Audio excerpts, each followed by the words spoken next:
তো এখন আমি এই সেরেলাকটা ওকে দিচ্ছি ওয়েট অ্যাপেলের, হ্যাঁ গমেরটা, কেন এখনো তো রাইস সেরিমনি হয়নি। তো বাবু, তো এখানে দেখো আমি এই কোয়ান্টিটিতে জল নিই সেরেলাকটা বানানোর জন্য, বাট কোয়ান্টিটিটা যদিও জলের একটু বেশি, তাই আমি একটু কমিয়ে নিচ্ছি। তো আমি এইটার মধ্যেই সেরেলাকটা বানানোর চেষ্টা করবো। জলটা একটু কম হয়ে গেছে তাই একটু দিয়ে নিই।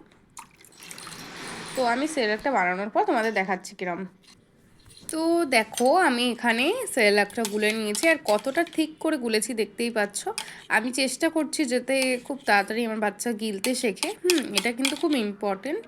হ্যাঁ, আর এখানে দেখো আমি ওর বটলে জলও নিয়ে নিয়েছি, আর একটা পরিষ্কার কাপড় নিয়ে নিয়েছি, যাতে আর কি ও যখনই মুখ থেকে ফেলবে তখন আমি মুছিয়ে দিতে পারি। তো চলো তোমাদেরকে দেখাই যে ওকে কীভাবে আমি সেরেলাকটা খাওয়াচ্ছি। তো দেখো সেরেলাক খাওয়া, এই দাঁড়াও পাপা, পাপা শোনো শোনো। তো সেরেলাক খাওয়ানোর জন্য নিয়ে নিয়েছি একটা বাচ্চা। তো আর গলায় এরকম একটা, তোমার কি বলে এগুলোকে, আমি সত্যি ভুলে যাচ্ছি। তো এরকম একটা নিয়ে নিতে হবে যাতে আর কি ওদের জামাটা নোংরা না হয়, বাট বিশ্বাস করো এটা দিয়েও জামা নোংরা হবে। তোর খিদে পেয়ে গেছে, চলো খাইয়ে দিই।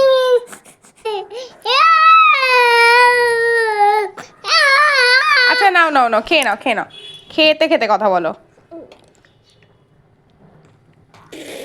দেখেছো, দেখো প্রত্যেকটা বাচ্চা খাওয়ার সময় এরকম করতে থাকে, কেন কি জানি।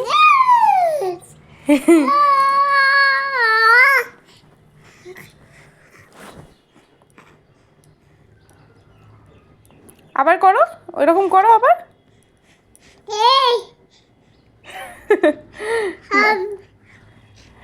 তো এই হচ্ছে আমার সেরেলাক খাওয়ানোর পর্ব।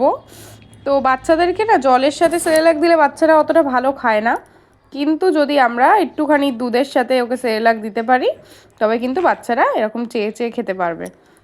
তো এরকমভাবে দেওয়ার চেষ্টা করো নতুন মায়েরা, আমিও নতুন। যদি কিছু ভুল হয়ে যায় তাহলে তোমরা একটু অ্যাডজাস্ট করে নিও। দেখা হচ্ছে পরের পার্টে।